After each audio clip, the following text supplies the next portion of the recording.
अब देखो question number 1, assume that a particular amino acid has a isoelectric point of 6. तो isoelectric point क्या होता है? Pi is equal to pH at which net charge on an amino acid is equal to 0. ठीक है, तो basically isoelectric point क्या है? PH है। अब इस वाले पीएच पे स्ट्रक्चर क्या एग्जिस्ट करता है? तो R C H CO minus and NH3 plus ये फॉर्म होता है। और अगर जो पीएच है वो लेस देन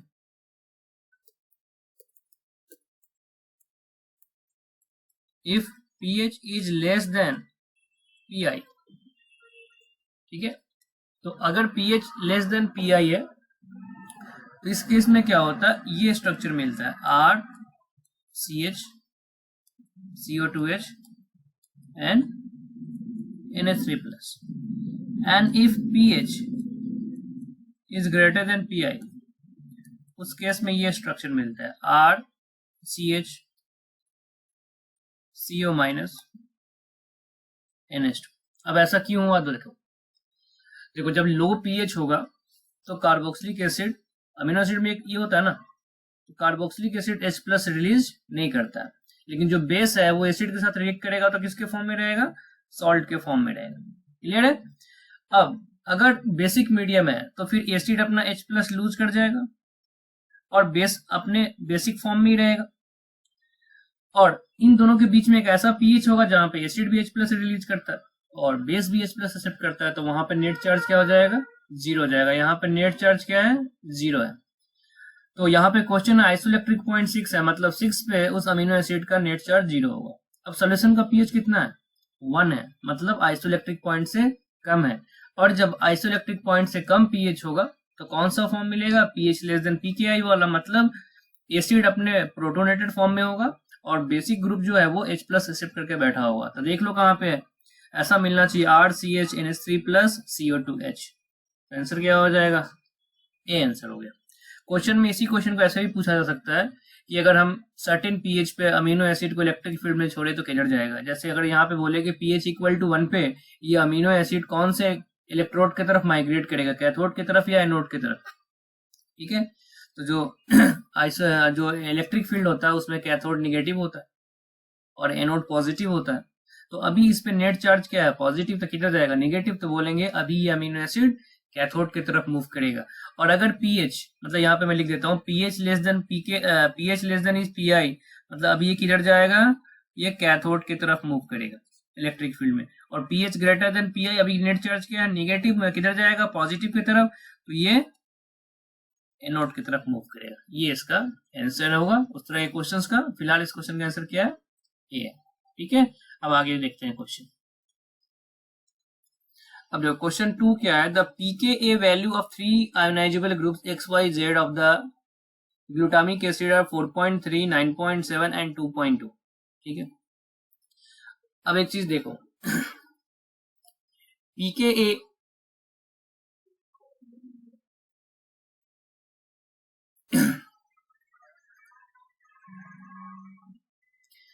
अब देखो जो एसिडिक ग्रुप है उसका pKa कम होगा, जो बेसिक ग्रुप है उसका ज्यादा होगा। ठीक, तो सिंपल सा आइसोइलेक्ट्रिक पॉइंट का फॉर्मूला होता है Pi is equal to pKa plus pKb by 2। कब? जब अमीनो एसिड क्या हो? न्यूट्रल हो।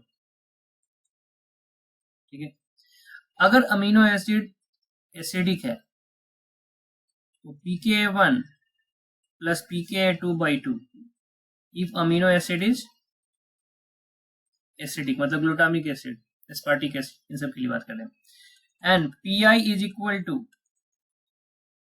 pKb1 plus pKb2 divided by 2। कब? जब अमीनो एसिड क्या हो जाएगा? बेसिक होगा। क्लियर है? तो यहाँ पे देखो, अब इसमें बोलोगे किनको सिलेक्ट करेंगे, तो ये तो ग्लूटामिक एसिड है, एसिडिक है, तो इसमें pk1 pk2 कौन हो गया, तो 3 दिया हुआ है, तो जो सबसे कम वाले दो वैल्यू हो, तो सबसे कम कौन है, 2.2 है और 4.3 है, इन दो का एवरेज निकाल लो। ठीक है, बात समझ में आ रहा है। और अगर बेस होगा तो वहां पीके भी देगा, तो वहां पे सबसे हाईएस्ट वाला चूज करना, उनका एवरेज निकालना। तो यहाँ पे 4.3 प्लस 2.2 डिवाइडेड बाई 2 कितना हो गया, 6.5 बाई 2, सो 3.25 आंसर हो जाएगा। तो आंसर क्या हो जाएगा, बी। क्लियर है। चलते हैं नेक्स्ट क्वेश्चन पे। अब देखो question number 3, identify the amino acid obtain bye hydrolysis of the above compound. देखो हाइड्रोलिसिस से किसको फर्क पड़ेगा, तो इसे फर्क पड़ेगा नहीं, ये CONH2 एमाइड है, इसको फर्क पड़ेगा, और इसे फर्क नहीं पड़ेगा। तो जब आप हाइड्रोलिसिस करोगे तो ये बॉन्ड ब्रेक होने वाला है। अगर हम एमाइड का या कोई भी कार्बोक्सिलिक एसिड डेरिवेटिव का हाइड्रोलिसिस करते हैं, क्या मिलता है, एसिड मिलता है, और एक तरफ से क्या मिलता है, NH3 मिलता है। ठीक है, अब यहां से तोड़ो तो क्या क्या मिलेगा, NH2 CH3 CO2H। ये कहां से मिला, इस वाले पार्ट से मिला। अब इस वाले पार्ट का देखते हैं क्या मिलेगा, ये वाला पार्ट। यहाँ पे क्या मिला, NH2, ये वाला NH हो गया NH2, ये CH2 रहा, और ये CO2H रहेगा। तो ये कौन हो गया, ग्लाइसिन। और इधर से देखो NH2 CH3 CH3 ये कौन हो गया, एलेनिन।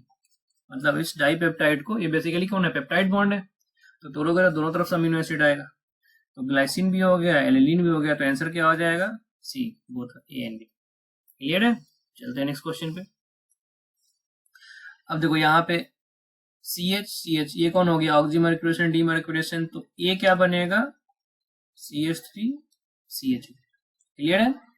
अब यहाँ पे NH3 भी है और HCN भी है, साथ बाद में हाइड्रोलिसिस हो रहा है। अब देखो क्या होगा, सबसे पहले NH3 रिएक्शन करेगा तो CH3CH डबल बॉन्ड NH2 बनेगा, और उसके ऊपर जब HCN अटैक करेगा, ये NH3 के अटैक से है, जब HCN अटैक करेगा तो क्या बन जाएगा, CH3 CH CN NH3। ठीक है। अब जब हाइड्रोलिसिस होगा तो क्या मिलेगा, अब इसका हाइड्रोलिसिस कर लो, CH3 CH CO2H, और ये क्या हो जाएगा, और ये NH2 होगा, ये क्या मिल जाएगा, NH2, और अगर एसिडिक मीडियम है तो NH3 प्लस हो जाएगा, तो ये मिलेगा। तो ये अमीनो एसिड हो गया, कौन सा अमीनो एसिड हो गया, तो एलेनिन हो गया। तो आंसर क्या हो जाएगा, डी। ठीक है, चलते हैं नेक्स्ट क्वेश्चन पे। क्वेश्चन है, A D carbohydrate is always dextrorotated. देखो ये कैपिटल डी है, कैपिटल डी रिलेटिव कॉन्फ़िगरेशन है, रिलेटिव कॉन्फ़िगरेशन है जो हम डी ग्लिसरॉल्डिहाइड को देख के बोलते हैं, एल होता तो एल ग्लिसरॉल्डिहाइड को देख के बोलते हैं। तो ये वाला जो है ये स्मॉल डी भी हो सकता है और एल भी हो सकता है, ऑलवेज वाली बात नहीं है। Capital D can be A small D, can be A small L, तो ये ऑप्शन नहीं होगा, ये ऑप्शन नहीं होगा। अब नेक्स्ट क्या, always the mirror image of the corresponding L. अब ये बात हमेशा सही है, D and L form are enantiomers, are enantiomers, और इनएंसियोमर्स जो होता है वो क्या होता है, मिरर इमेज होता है। तो आंसर क्या हो जाएगा, सी। क्लियर है। अब चलो क्वेश्चन नंबर 6 पे चलते हैं। Among the three compounds given below, the two yields the same product on reaction with warm HNO3। अब HNO3 कौन सा एजेंट है, ऑक्सीडाइजिंग एजेंट है। अब ये देखो, ये एल्डिहाइड एंड टर्मिनल अल्कोहल दोनों को CO2H में कन्वर्ट करता है। अब देखो यहाँ पे जो फर्स्ट कंपाउंड है इसके जगह पे CO2H आ जाएगा, इसके जगह पे CO2H आ जाएगा, यहाँ पे CO2H आ जाएगा, यहाँ पे कुछ नहीं आएगा, यहाँ पे CH3 रह जाएगा, यहाँ पे CO2H आ जाएगा और यहाँ पे भी CO2H आ जाएगा। ठीक है, अब एक चीज तो है कि इन दोनों में CO2 CO2H आ रहा है, इसमें नहीं आ रहा है, ये तो डिफरेंट होना ही है, कंफर्म है। अब आपको देखने से लग रहा है ये दोनों डिफरेंट दिख रहा है। अब देखो, अगर मैं इस मॉलिक्यूल को इस पेपर पे ही 180 डिग्री पे रोटेट कर दूं तो क्या बनेगा, ये वाला पहुंच जाएगा यहाँ पे, तो यहाँ तो अब क्या आ जाएगा, CO2H आ चुका है, और ये वाला जो CO2H बनेगा वो नीचे आ जाएगा। ये पोजीशन कहाँ पहुंचेगा, रोटेट हो गया कहाँ पहुंचेगा, यहाँ पहुंचेगा, और बाकी जो दो पोजीशन है उन दोनों का, ये वाला यहाँ पहुंचेगा और ये वाला यहाँ पहुंच जाएगा। तो देखो ये स्ट्रक्चर और ये स्ट्रक्चर क्या हो गया, सेम हो गया। तो ए और सी डिफरेंट नहीं बनाएगा, ए और सी सेम बनाएगा। डिफरेंट कौन बनाएगा, बी। तो ये इसका आंसर। क्लियर है, चलते हैं नेक्स्ट क्वेश्चन पे। अब देखो ये तो बेसिक फैक्ट बेस्ड क्वेश्चन है। तो क्या है कि ग्लूकोज है, ठीक है, ग्लूकोज का ये स्ट्रक्चर है।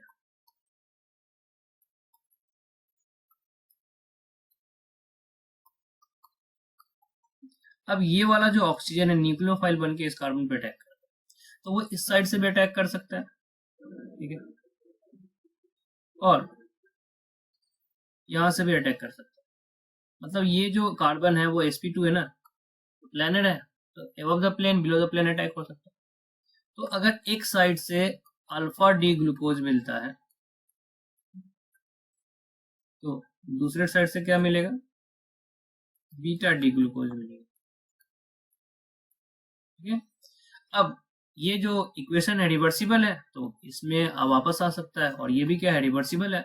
तो ये अल्फा बीटा दोनों आपस में चेंज होते रहता है। तो इस प्रोसेस को क्या बोलते हैं हम, इस होल प्रोसेस को हम बोलते हैं mutarotation. Mutarotation is the conversion of interconversion of alpha and beta D glucose. This process is called as mutarotation. तो आंसर क्या हो जाएगा, डी। क्लियर है, चलते हैं नेक्स्ट क्वेश्चन पे। अब देखो यहाँ पे लिखा है the given is the इनॉल form. अब देखो इससे हम क्या कर सकते हैं, देखो दोनों पे ही OH OH है, तो हम ऐसा बोल सकते हैं। अब देखो इन सबको मैं G लिख देता हूँ, ठीक है, इन सबको मैं G लिख देता हूँ। तो एक पॉसिबिलिटी क्या है कि ये क्लियर बनाता हूँ मैं, CH डबल बॉन्ड O लिख सकते हैं, ये डबल बॉन्ड O में चला गया और यहाँ पे क्या आ जाएगा, CHO आ जाएगा, और इसको मैं ऐसे लिख देता हूँ। ऐसा हो सकता है ना, तो ऐसा हो गया तो ये क्या बन गया, बोलो, ऐसा होगा तो अगर इस साइड में आया तो ये मैनोज हो गया। अगर मैं यहाँ पे ऐसा लिख देता CH double bond O CHOH, तो फिर ये कौन हो जाएगा, ग्लूकोज हो गया, और ये कौन था, मैनोज हो गया। कब, जब मैंने इस वाले कार्बन को कीटो फॉर्म में कन्वर्ट किया। अगर इस कार्बन को करते हैं तो क्या आएगा, तो CH2H C double bond O G आएगा, तो ये कौन हो जाएगा, फ्रक्टोज। तो इतने स्ट्रक्चर में फर्क नहीं पड़ना, जो आना यहीं पे। तो इस कार्बन को भी हम कन्वर्ट कर सकते, तो इस कार्बन से दो फॉर्म आया, एक मैनोज है और एक ग्लूकोज है। और एक लाइन हमेशा याद रखना, glucose and mannose are C2EP मर। और अगर इस वाले कार्बन करेंगे तो फ्रक्टोज बनेगा, इसलिए आंसर क्या हो जाएगा, ऑल ऑफ दिस। यहाँ से ग्लूकोज भी मिल सकता है, यहाँ से मैनोज भी मिल सकता है, और यहाँ से फ्रक्टोज भी मिल सकता है। क्लियर है, अब देखते हैं नेक्स्ट क्वेश्चन। तो क्वेश्चन है द स्टीरियो आइसोमर्स ऑफ एल्डोहेप्टोज। अब कोई भी एल्डोज हो, ठीक है, उसमें याद रखना हमेशा N-2 काइरल कार्बन होता है, ठीक है। अब यहाँ पे N क्या है, तो टोटल नंबर ऑफ कार्बन। तो एल्डोहेप्टोज नाम में हेप्टेन है, मतलब N इक्वल टू कितना हो गया, 7, ठीक है। एंड कीटोहेप्टोज, ये किसके केस में था, ये एल्डोज के लिए था। और अगर कोई कीटोज की बात करेगा तो कीटोज के केस में N-3 कायरल कार्बन होता है, N-3 कायरल कार्बन होता है। यहाँ पे N का वैल्यू कितना हो गया, यहाँ भी 7 हो गया। अब देखो जितने भी एल्डोज और हेक्सोज होते हैं सारे एसिमेट्रिक होते हैं, ठीक है। तो उसका फॉर्मूला क्या होता है नंबर ऑफ स्टीरियोआइसोमर्स का, 2 to the power n। अब यहाँ पे n क्या है, number of chiral carbon centre. तो एल्डोहेप्टोज का नंबर ऑफ स्टीरियोआइसोमर्स क्या होगा, 2 to the power 5। और कीटो हेक्सोज का ये किसके बराबर हो गया, a हो गया। तो इसका जो नंबर ऑफ स्टीरियोआइसोमर्स उसको b लिखा गया, तो b इक्वल टू क्या हो जाएगा, 2 to the power 4। तो therefore a by b is equal to 2 to the power 5 divided by 2 to the power 4, that is 2:1। तो आंसर क्या आ जाएगा, समझ में आया। तो हमेशा ये ट्रिक याद रखो, इससे आप आसानी से कैलकुलेट कर सकते हो। अब चलते हैं नेक्स्ट क्वेश्चन पे। अब देखो एक बहुत अच्छा क्वेश्चन है ये, D glucose and D fructose. अब सबको क्या लगता है कि डी ग्लूकोज में अल्डिहाइड है, डी फ्रक्टोज में कीटोन है, so they can be differentiated by. अब देखो फेलिंग सॉल्यूशन अल्डिहाइड कीटोन में डिफरेंशिएट कर सकता है, ठीक है, टॉलेंस टेस्ट भी कर सकता है, बेनेडिक्ट टेस्ट भी कर सकता है। लेकिन प्रॉब्लम क्या हुआ, देखो COH मतलब कौन हो गया, aldehyde, and alpha hydroxy ketone,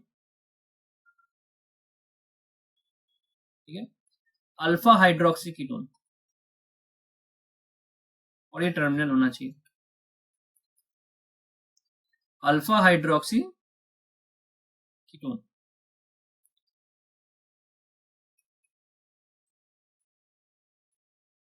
ये an aldehyde, specially aliphatic aldehyde, इन दोनों का सेम टेस्ट होता है। मतलब ये दोनों ही टॉलेंस, फेलिंग एंड बेनेडिक्ट तीनों ही टेस्ट देगा। तो फ्रक्टोज जो होता है वो अल्फा हाइड्रोक्सी कीटोन का एग्जांपल है।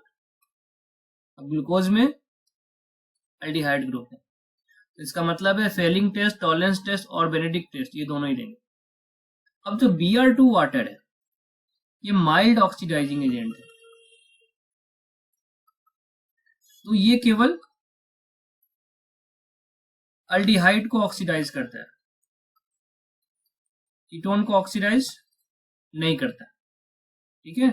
तो अल्डिहाइड को ऑक्सीडाइज करेगा मतलब ग्लूकोज को ऑक्सीडाइज कर सकता है, बट फ्रक्टोज को ऑक्सीडाइज नहीं कर सकता है। तो इसका आंसर क्या हो जाएगा, डी। तो ब्रोमीन वाटर से हम डी ग्लूकोज और डी फ्रक्टोज में डिफरेंशिएट कर सकते हैं। तो ये था आज का सॉल्यूशन, देखते हैं नेक्स्ट में। Thank you.